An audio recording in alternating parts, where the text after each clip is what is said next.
काही भाकरीचं काही टेन्शन आहे ना काय नाही सरांनी उल्लेख केला ना मध्ये म्हणून मी लोक कशाला नाही जसं असंच एकदा झालं सगळे उपाशी होते त्याचं महत्व भाकरीला होतं आम्हाला कळलं नाही सर सारखे तिथं सूत्रसंचालक नव्हते जे लक्षात आणून द्यायला आम्ही भाषण ठोकत गेलो अर्धे पळून गेले भाषण सुरू त्यातले अर्धे पळून गेले भाषण सुरूच बघता बघता समोर एकच ऐकणारा स्टेजवरले सगळे पळून गेले स्टेजवर कोणी नाही एक बोलणारा एक ऐकणारा माझ्या लक्षात आलं आणि मी त्या भावाला म्हटलं भावा धन्यवाद किमान तू तरी माझी इज्जत राखली कोण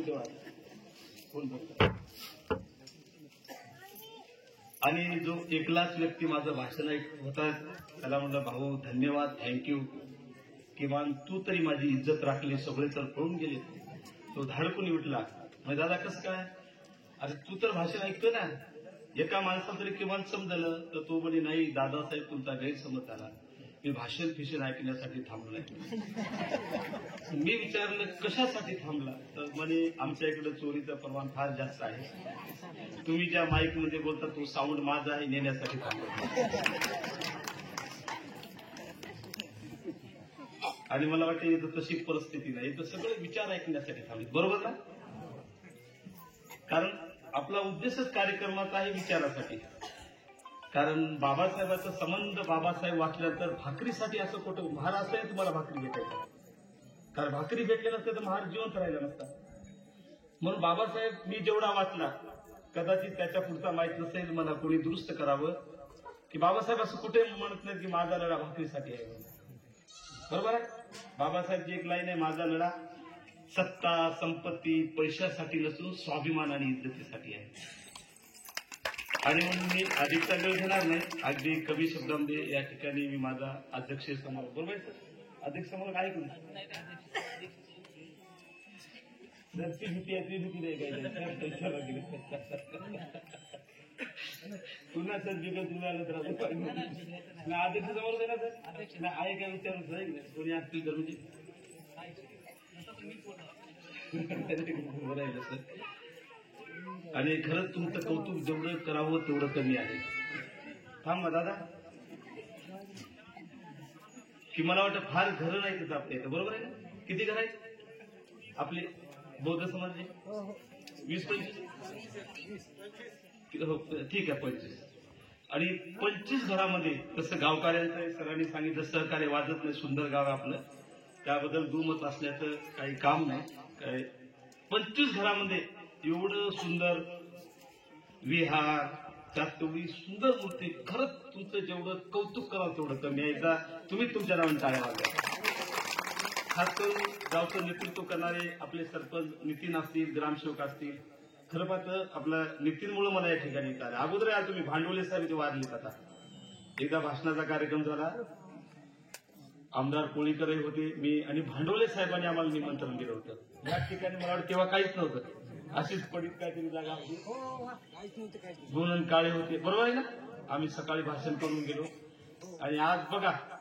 तेव्हाचं चित्र आणि आताचं चित्र की मन असं तृप्त डोळे तृप्त आहेत बघून हे सगळं खूप सुंदर नियोजन केलेलं आहे त्याबद्दल सर्व कमिटी सर्वच आपले बौद्ध उपासक उपासिका सर्व टीम आपली सरपंच ग्रामसेवक गावकरी मंडळी खरंच आपलं जेवढं कौतुक करावं तेवढं कमी आहे मी खरंच आपल्या सर्वांचं अभिनंदन करतो आणि मी आता थोडं विषयाकडे बोलतो तथागत गौतम बुद्ध छत्रपती शिवाजी महाराज क्रांतीबा ज्योतिबा फुले डॉक्टर बाबासाहेब आंबेडकर अण्णाभाऊ साठे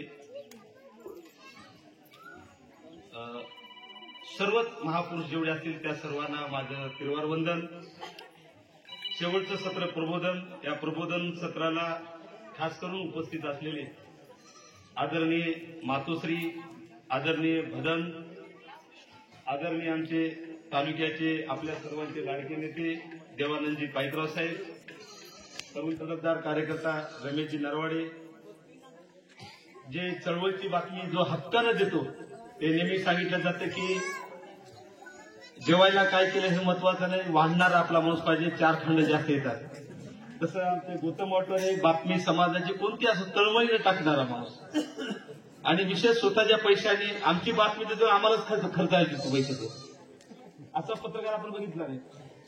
आणि मग असा हक्काचा पत्रकार तथा भीम टायगर सेनेचे जिल्हा प्रवक्ता गौतमदादा वाठोरे, माझ्यासोबत आलेले भीम टायगर सेनेचे जिल्हा संपर्क प्रमुख तथा भदन टेकडी धम्म प्रचार केंद्राचे अध्यक्ष राष्ट्रपालदादा सावतकर, आपल्या सर्कलचे तरुण तडफदार नेतृत्व अमोल लोखंडे, त्यांच्यासोबत आलेला संघपाल आमचे ज्येष्ठ कार्यकर्ते धडाडीचे सिंगम भेटे, एक तरुण तडफदार नेतृत्व ज्यांच्यावर काल फार मोठं संकट आलं होतं, परंतु समाजाच्या कृपेने तथागत बुद्धांच्या आईवडिलांच्या कृपेने ते संकटातून सावरलेले आहेत. आणि भदन टेकडी धम्म प्रचार केंद्राचे ते सचिव आहेत संदीप भाऊ उर्फ कोबरा दोणे, आमचे पप्पू दादा, आमचा गुलाब मुनेश्वर, बाकीचे मला नाव आठवत नाही, ते माहीत आहे, थोडं माफ करा मला, काही नावं सांगा राहिली असतील सर. आणि आपण बौद्ध उपासक उपासिका सोबत आलेले सुरेश शेळके, अनिल शेळके, आपण सर्व गावकरी मंडळी, बौद्ध बांधव, सर्वांना माझा क्रांतिकारी जय भीम. मला एक शेर आठवला आजच्या विषयाला अनुसरून. बुद्धाच्या मूर्तीची आपण प्रतिष्ठापना केलेली आहे. योगायोगानं भाजपच्या नरेंद्र मोदीचं काल परवाचं स्टेटमेंट आहे, तुम्ही ऐकलं नसेल मला माहित नाही. आणि केंद्रीय गृहमंत्री अमित शहानं सुद्धा स्टेटमेंट दिलेलं आहे की ते बोलताना असं म्हणाले की जगाला, भारत तर सोडा, जगाला बुद्धाच्या विचाराशिवाय पर्याय नाही. आणि म्हणून तुम्ही असं बोट केलं की पर्याय नाही एवढंच म्हणायचं, असं पोटातून म्हणा, जे परिसर मग तुम्ही घेतले. मी असं बोटवर केले की फक्त पर्याय नाही, तुम्ही सर्वांनी आणि तुम्ही सुद्धा म्हणायचं. आज खऱ्या खोट्यावरही अभिप्राय नाही. लोक बोलतच नाही, खरं असो की खोटं असो, कशाला दुश्मनी. मी बोलत दुश्मनी म्हणजे आता खरं बोलणं पाप आहे या काळामध्ये, जमत नाही, लोकांना खुश करावं लागते. तरी गौतम आमच्यावर आरोप करते तुम्ही नेहमी असं का मला बोलता की जेणेकरून मी खुश होतो म्हणजे गौतम. आता गौतम उत्तर कसं असं, तर बोट केले की पर्याय नाही म्हणायचं. आज खऱ्या खोट्यावरही अभिप्राय नाही, आज खऱ्या खोट्यावरही अभिप्राय नाही. संविधानात मनुस्मृतीसारखा अध्याय नाही. दादासाहेब या जगाला वाचवायचा असेल तथागत गौतम बुद्धाशिवाय, तथागत गौतम बुद्धाशिवाय, तथागत गौतम बुद्धाशिवाय आहे का पर्याय? क्या बात आहे. कारण बुद्धाचा धम्मच कसा आहे बघा. इतर धर्मात मानवता विरोधी कर्म आहे, इतर धर्मात मानवता विरोधी कर्म आहे, पण धम्मात दुःख नाहीसे करण्याचा मर्म आहे. म्हणून दादासाहेब आम्हास प्राणाहुने प्रिय तथागत गौतम बुद्धाचा धम्म आहे. वाजवा की काय मेल्या तरी काही एवढ्या ताकदीने बोलायला असेल तसं काही भीतीला बसले तुम्ही मारा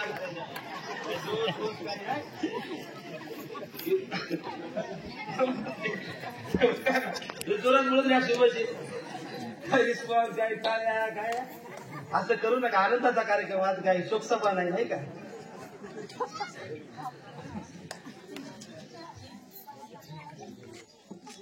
नाही कुठे टाळ्या वाजू नका. तर आमच्याकडे माणसं ते कुठे हसते.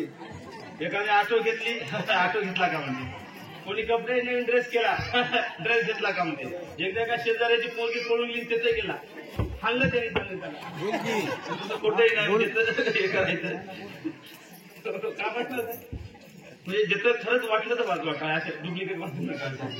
पहिल्यांदा अत्यंत महत्वाचा मुद्दा आपल्याला एक या ठिकाणी श्रद्धांजली व्हायची आहे.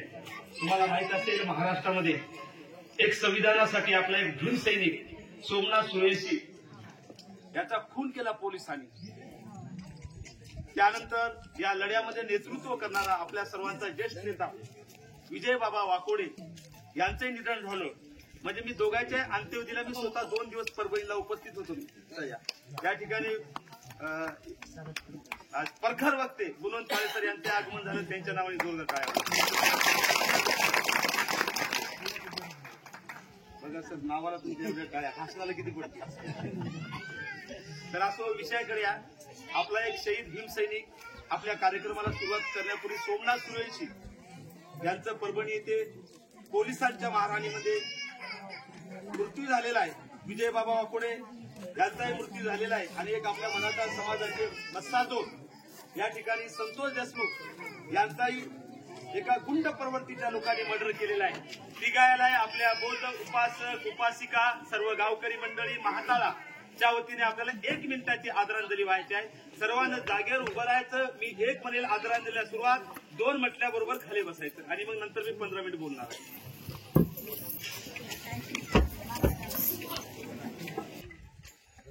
खऱ्या अर्थाने बुद्धाची मूर्तीची प्रतिष्ठापना केल्यानंतर इथून खऱ्या अर्थाने तुमची जबाबदारी वाढलेली आहे.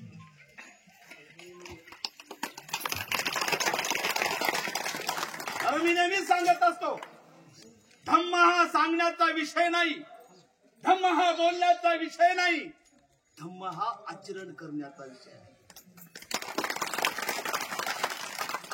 बऱ्याच आपण सांगितलं जाते की बौद्ध महिलांनी पांढरी साडी घेऊन यावं, शुभ्र वस्त्रामध्ये व्हावं. काहीच माहित नाही मला. फक्त आम्ही खेरी म्हणजे आहो. बाबासाहेबांचा विजय असो, काय विजय असो ते सांगणार नाही. विजय असो म्हणणं थेरी झाली आणि बाबासाहेबांचा आपण काय विजय असो म्हटलं पाहिजे. याचा जर उत्तर तुम्हाला बरोबर सांगता आलं तर खऱ्या अर्थानं तुम्ही आधी नाही या. जसा भक्त काही माहित नाही.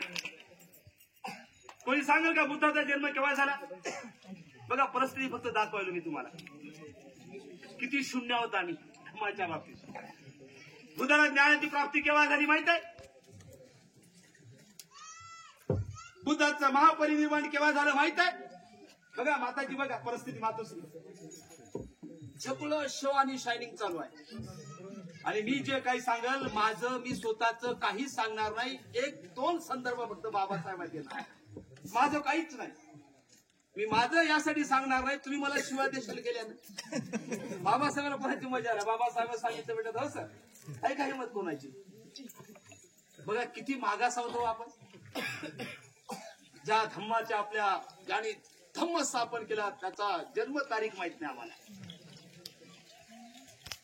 काही माहित नाही.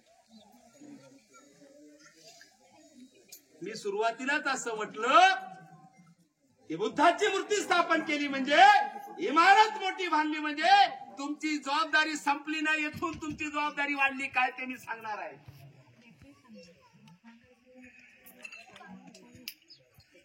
फार ग्रेट आहे बौद्ध धम्म. कोणाला कळलंच नाही. जगाच्या पाठीवर बाबासाहेबांचं संविधान आणि तथागत बुद्धाचा धम्म हा एका जातीच्या माणसासाठी नाही. तो धर्म नाहीच. देश असेल, जग असेल, जगातील समस्त मानव जातीसाठी तो धम्म आहे. तो हिंदूसाठी नाही का, बौद्धासाठी नाही ना, मुसलमान सगळे जे जे स्वतःला माणसं समजतात, जे जे स्वतःला मानव समजतात, बुद्धाचं काम माणसासाठी आहे म्हणून त्याला धर्म नाही म्हटलं.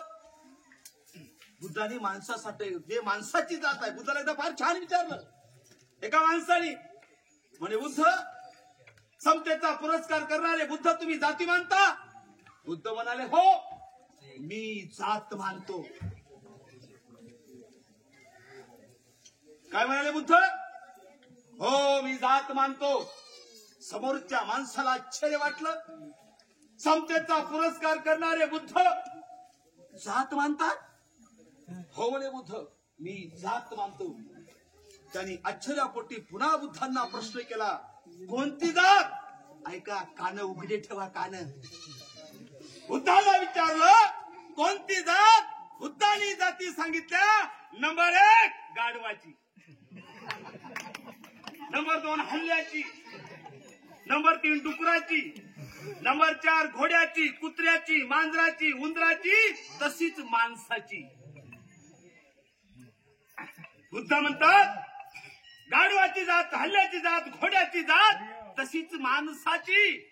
पण बुद्ध पुन्हा म्हणतात माणसामध्ये जाती निर्माण होऊ शकत नाही, माणसामध्ये जात निर्माण होऊ शकत नाही. जे माणसामध्ये जात म्हणते ते माणसाच्या पोटचं नाही. बुद्ध थोडं आम्हाला खुलून सांगा, म्हणजे खुलून कळलं नाही म्हणे. बुद्ध खुलून सांगतात. बघा बघेड्या मला सांग काय हत्तीची जात आहे की नाही? ते म्हणे हो. मग 100 हत्तीमध्ये 1 घोडा टाकला ओळखू येतो की नाही? तुम्ही बोलायचं. 100 हत्ती आहेत त्यात 1 घोडा आणून बसूला ओळखू येईल की नाही?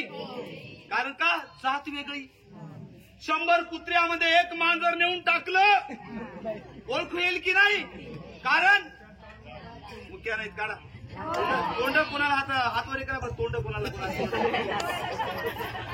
काय लाजायला का राष्ट्रपती बाई बनली ही काय हातवर नाहीत का? बरं जरा तोंड हात त्याने हातवर करा, फक्त तोंड हात त्याने अरे करा, जरा नाही त्यांनी वरे करा पाया पडते माहिती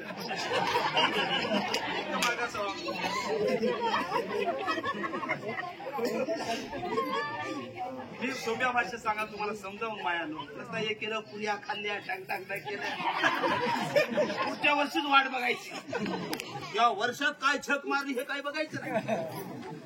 एकतरी आपण बुद्धाचा विचार मांडला का ते, हे सगळीकडे हेच चालू आहे मायानो.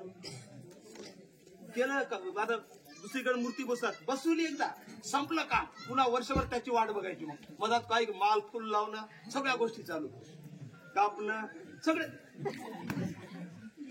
बुद्ध म्हणतात बघा, हा मुद्दा माझ्या भाषणामध्ये नव्हता, सत्य एका वाक्यामुळे आला. सर म्हणजे आमच्या मराठा बांधवांनी हे केलं ते केलं, पण बुद्धांनी याच्यात कोणासाठी नाही, सगळ्यासाठी जे जे माणसं आहेत ते. बुद्ध म्हणतात जाती कशाला म्हणतात, 100 गाढवामध्ये एक वानर आणलं ओळख होईल की नाही.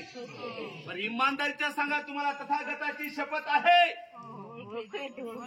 हे ओळखू येते. पुढचा प्रश्न विचारायला उत्तर तुम्ही द्यायचं, वाचा दिली तुम्हाला. इमानदारीच्या सांगा, एवढ्या माणसामध्ये मला मराठ्याचं कोण ओळखू येईल का,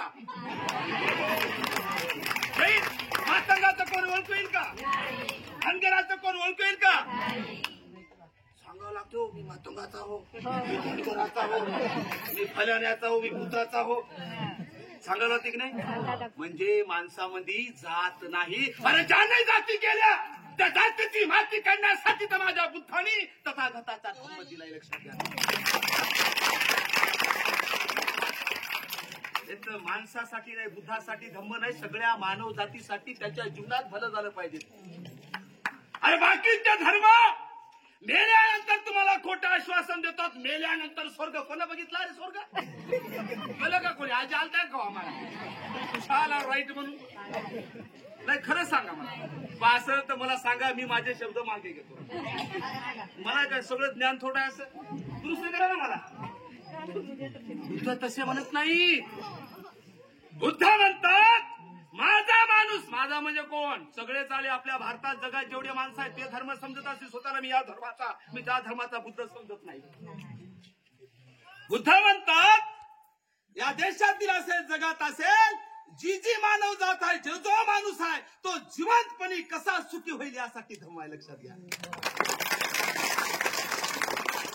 त्रिसरण पंचशील असेल, 4 आर्य सत्य असतील, अष्टांगिक मार्ग असेल, 10 पारमिता असतील, इत्यादी इत्यादी. आणि हे सगळं करण्यासाठी आपल्या जीवनात आनंद प्राप्त झाला पाहिजे, आपलं जीवन सुखी झालं पाहिजे. ह्यासाठी तथागतांनी धम्म केला आणि तथागताचं प्रतीक म्हणून आपण मूर्ती बसवली. कासाठी, त्याच्या वाटेने चढण्यासाठी बसवली की काय, बोलत जा तुम्ही. आपण बुद्धाची मूर्ती बसवली त्याच्या विचाराने चलायसाठी की नाही. आवाज काय कारण सरपंचाने काल सांगलं पुरे आहेत म्हणजे काला खाम उपाय आम्ही. आपल्याला बुद्धाच्या मार्गाने जायचं ना, नक्की जायचं ना, त्यासाठी मूर्ती हे केली ना. मग बुद्धानं सांगलेलं ते ऐकायचं की तुमच्या मताचं तुम्ही ऐकायचं, बाबासाहेबांनी सांगितलेलं ऐकायचं की तुमच्या मताचंच ऐकायचं. काय सांगतात बघा बाबासाहेब, म्हणजे तुम्ही किती पाण्यात हाकलते, मी किती पाण्यात आहो, सगळे किती पाण्यात हाकलते, माझं काहीच नाही. काय बोलले बाबासाहेब, ज्यांनी बौद्ध धम्म दिलं. तारीख होती 14 ऑक्टोबर 1956. बाबासाहेबांनी 25 लाख लोकांचं धर्मांतर केलं. त्यानंतर तारीख 15 ऑक्टोबर 1956 बाबासाहेबांचं 25 लाख लोकांसमोर धर्मांतर का या विषयावर व्याख्यान झालं. विद्वता परचुराचं काय झालं, व्याख्यान झालं. काय म्हणतात तुम्हाला सर्वांना माहित असेल, बाबासाहेबांनी बौद्ध धम्म का स्वीकारला, जातीमुळे स्वीकारला ना. हा काय आवाज काढायची, तुम्ही रमाबाईच्या लिखी आहात ना, नक्की कन्फर्म आहे ना, आवाज काढा. बघा आपला बाप, ज्याला आपण बापाचा दर्जा दिला की नाही बाबासाहेबाला, खरी गोष्ट आहे ना. तो बाप काय म्हणतो बघा. तुम्हाला माहित आहे बापानी बौद्ध धर्म काय स्वीकारला, जातीपायी. तुम्हाला माहित असेल बाबासाहेबांनी भारतात सत्याग्रह केला. बाबासाहेबांनी 2 नोव्हेंबर 1930 ला काळाराम मंदिर सत्याग्रह केला. त्याचं उत्तर बाबासाहेब 25 डिसेंबर 1954 ला देहू रोड पुणे तिथे पहिल्यांदा धर्मांतराच्या अगोदर बाबासाहेबांनी बुद्धाची मूर्ती बसवली. बाबासाहेब म्हणतात मी 20 मार्च 1927 ला महाडचा 14 तळ्याचा सत्याग्रह केला, पाण्यासाठी नव्हे. त्याचं उत्तर कासाठी बाबासाहेबांनी दिलं. 25 डिसेंबर 1954 देहू रोड पुणेच्या भाषणात तिथे बुद्धांची धर्मांतराच्या अगोदर बाबासाहेबांच्या आयुष्यातली पहिली बाबासाहेबांच्या हस्ते जी बाबासाहेबांनी मूर्ती दान केली होती. बाबासाहेब म्हणतात आम्ही हिंदू असताना हे लोक आम्हाला पाणी पिऊ देतात की नाही हे बघायसाठी केलं नाही पिऊ दिलं जातीमुळं. बाबासाहेब म्हणतात आम्ही हिंदू असताना आमचे हिंदू बांधव आम्हाला देवाचं दर्शन घेऊ देतात की नाही हे बघायसाठी बाबासाहेबांनी 2 मार्च 1930 ला काळाराम मंदिर सत्याग्रह केला. नाही जवळ येऊ दिलं नाही. कुत्र्या मांजराला येऊ दिलं, जवळ येऊ दिलं नाही. कशामुळे? जातीमुळे. कशामुळे? बाबासाहेबांनी पाण्याचा सत्याग्रह केला, पाणी पिऊ दिलं नाही. कशामुळे? बाबासाहेबांनी आम्ही हिंदू धर्माचे घटक आहोत, आम्हाला दर्शन घेऊ द्या म्हणून सत्याग्रह केला, दर्शन घेऊ दिलं नाही. कशामुळे? बाबासाहेबाला गाडीत ढकलून दिलं. कशामुळे? बाबासाहेबांची वारकानी कटिंग केली नाही. कशामुळे? बाबासाहेबाला नवे कपडे दुरून फेकले. कशामुळे? त्या जातीची माती करण्यासाठी बाबासाहेबांनी 14 ऑक्टोबर 1956 ला धर्मांतर केलं. आता मूळ मुद्द्याकडे शेवटचा माझा मुद्दा. आणि मग धर्मांतराच्या दुसऱ्या दिवशी 15 ऑक्टोबर 1956 ला बाबासाहेबांनी धर्मांतर का त्याच्यावर भाषण केलं. आता थोडे मात्र कान उघडे ठेवा. तुम्ही खरंच किती बुद्धिनाथ करते आता. बाबासाहेबांचं माझं काही नाही. बाबासाहेब म्हणतात 15 ऑक्टोबर 1956 ला मायानो आणि बहिणींनो, माझ्या भावांनो, अरे जातीला कंटाळून मी हा बौद्ध धर्म स्वीकारला. बौद्ध धर्म म्हणजे दुसरं काही नाही. काय म्हणतात बाबासाहेब? बौद्ध धर्म दुसरा काही नसून एक महासागर आहे. महासागर कळते का? महासागर समुद्र कळते तसा त्याच्यापेक्षा मोठा महासागर. बाबासाहेब काय म्हणतात? मी समुद्र सारखा धम्म स्वीकारला. आता पुढे बाबासाहेब उत्तर देतात मायानो आणि बहिणीनो, धम्म समुद्र महासागरासारखा आहे, तो मी स्वीकारला. एक लक्षात घ्या, समुद्रात नदीचं पाणी मिसळते की नाही? नालीचं पाणी मिसळते की नाही? डबक्याचं पाणी मिसळते की नाही? मग महासागरामध्ये नालीचं पाणी गेलं, डबक्याचं पाणी गेलं, नाल्याचं पाणी गेलं, छोट्या मोठ्या नद्याचं पाणी गेलं आणि महासागरात मिसळलं. पुन्हा ओळखी कोणी माय चालायला ओळखल? हे नाल्याचं पाणी, हे ओढ्याचं पाणी. बाबासाहेब म्हणतात धम्म तसा तुम्ही एकदा बौद्ध झाल्यानं तुम्ही बाकी कोणीच राहत ना, फक्त राहता माणूस.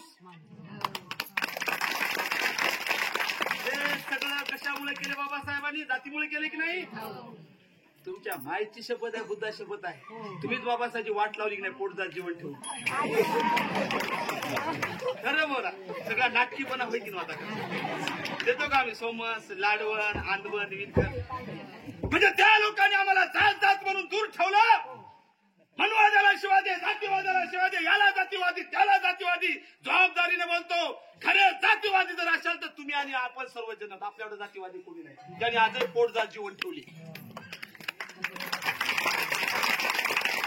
मग आम्ही पोटदार जीवन ठेवत असताना पोरगी लग्नाला आली की मग सोयरा नवं, माईकराव मग सोयरावं, शेळकी मग सोयरा नवं. असं जर तुम्ही म्हणत असाल तुम्ही बुद्ध भाका सांगा मला. माझ्या प्रश्नाला उत्तर द्या. आता आपल्याला घरी किती? आता एक मिनिट, आता मी शोधतो. लय हुशार काय लय हुशार. आता सगळं ठरवून दाखवू का? आता किती आहे छोटी इकडे दाखवू तर आम्हाला. ये माहिती ये जाता आता मायला का दिदी तू ये बेटा, दिदी तू कुठले आहे? बरं आई आहे तर आपल्या घरात ते फोटो देवाचा आहे की देवीचा? काय नाटक होतो काय? असं जर मी काढत बसते ना आता काय माय फुकट मोठेपणा घ्यायला काय कळलं की एकच झलक मारलं लोक परीक्षा नाही माय नाही सांगायला आमच्या इथं नाही त्या मनातही नव्हतं यायचं.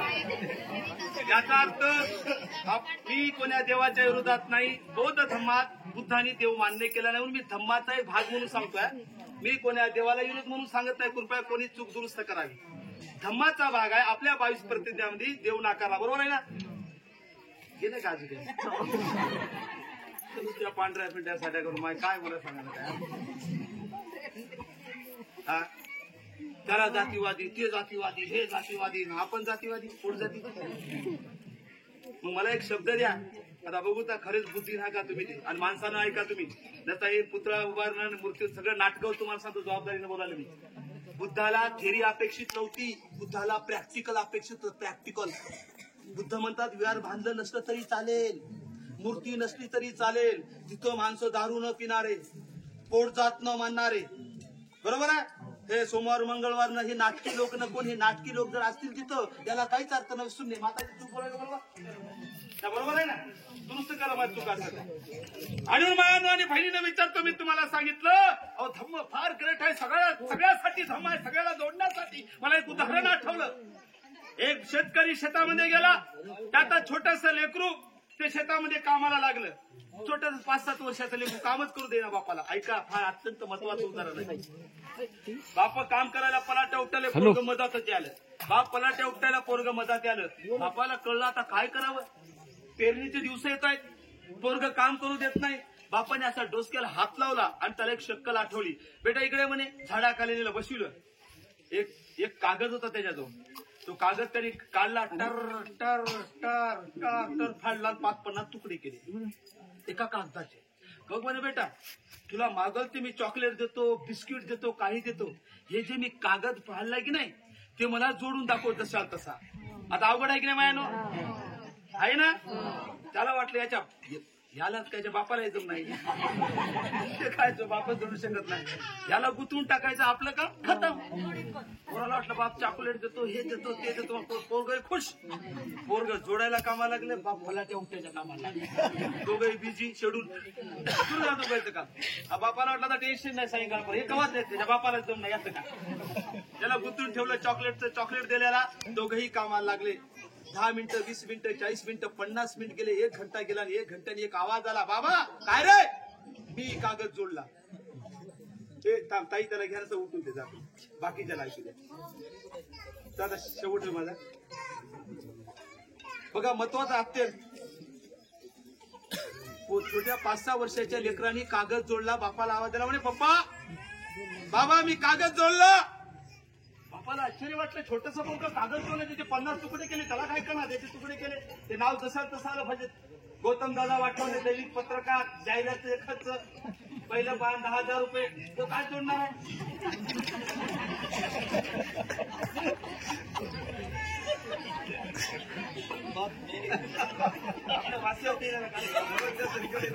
आता बघा आम्ही बघतो आमचा फोटो काढलाय. मोपडे साहेब पैसे देऊन जायचा मी वक्ता प्रमुख त्याच्या फायर ब्रँड वक्ता म्हणून आम्ही त्याच्यामध्ये. आता वक्ताला फोटो राहू आमचा काही असं माझी शेवट आहे का अत्यंत. ताई जरा उठाच ना. ताई उठा.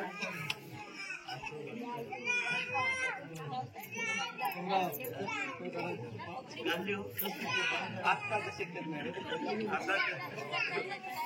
झालं का ताई. झालं शेवट माझ्या भाषणात आहे का.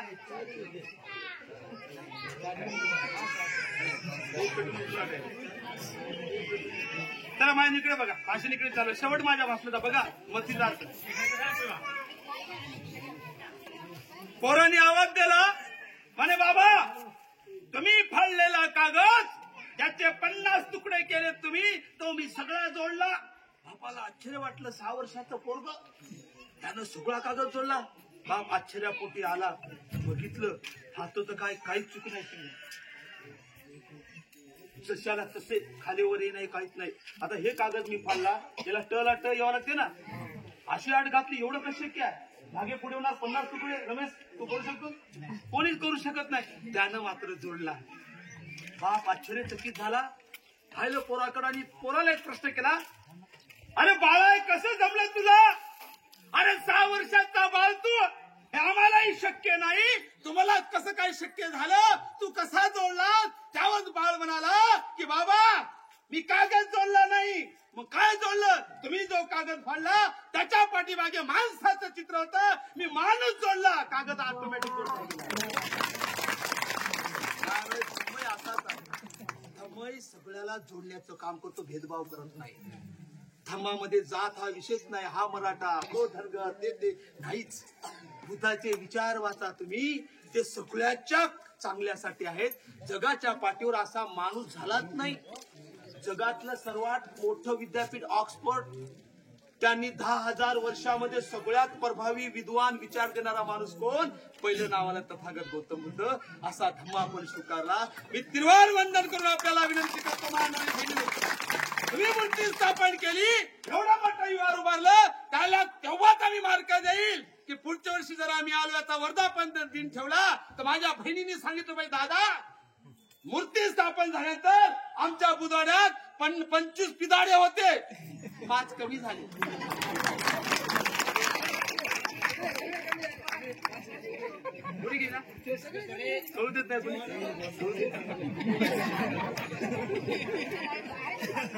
विषयाकडे मायानो आणि बहिणीनो, ही जी आम्ही गौतम बुद्धाची मूर्ती बसवली तेव्हाच आपल्याला मार्क पडती.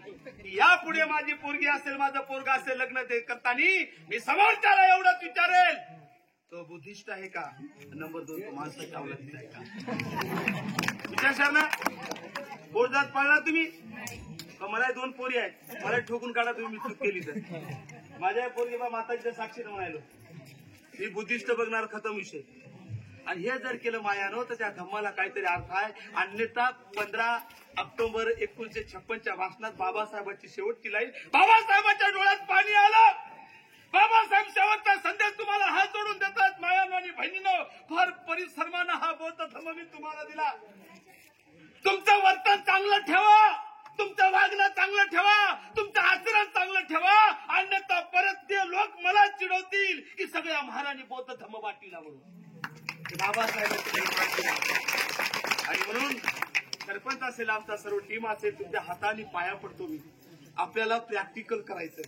त्यातून दारू पिणार कमीत कमी परमा एखादी सुधारणार नाही, मला माहित आहे.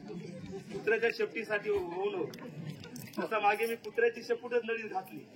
4 शाणे माझ्या गावचे पागल झाले का? मी तुम्ही तर लोकांना भाषण देता, तुम्ही किती नळी घातली तरी शेपूट नीट होणार आहे का? म्हणजे मी म्हटलं येड्या पागल आहेस का? मी शेपूट नीट करायसाठी नळी नाही घातली, मला नळी वाकून घ्यायची. तुम्ही चांगले आहात. मी जेव्हा पुढच्या वर्षी येईल, मला माहिती आमच्या म्हाताऱ्याचे पिणाऱ्याचे प्रमाण असेल किंवा नाही मला माहित नाही. बरं आता जनरली सगळीकडे आहे, असेल तर कमी होईल. एका दिवशी परिवर्तन होणार नाही. 2-2 दिवस आपले माणसं वर्षाने 4-5 कमी होतील. तुम्ही रोज बुद्ध वंदना, धम्म वंदना संघेशाल, भिक्खूचा आदर करशाल. दर रविवारी तर बुद्ध वंदना होईल. पिदाड्याला एकाला प्रवेश करत नाही. लई तुम्हाला दादा इकडं तर आम्ही ठोकून करतो, आमच्याकडे द्या नावते. मग आपलं असं कोणास कळलं, पावित्र्य जपा. त्याचं पावित्र्य जपलं, त्याला सगळा आत्मविश्वास अपेक्षा करतो. खरंच माझ्या माया बहिणीने, सगळ्या भावांनी रक्ताचं पाणी आणि दिवसाची रात्र करून सुंदर कार्यक्रमाचं आयोजन केलं. खरंच तुमचं जेवढं कौतुक करावं तेवढं कमीच आहे. त्याबद्दल मी खरंच आपलं अभिनंदन करतो. आणि माझ्या भाषणाला पूर्णविराम देण्याऐवजी एकदा जोरदार नारा देऊया, डॉक्टर बाबासाहेब आंबेडकर.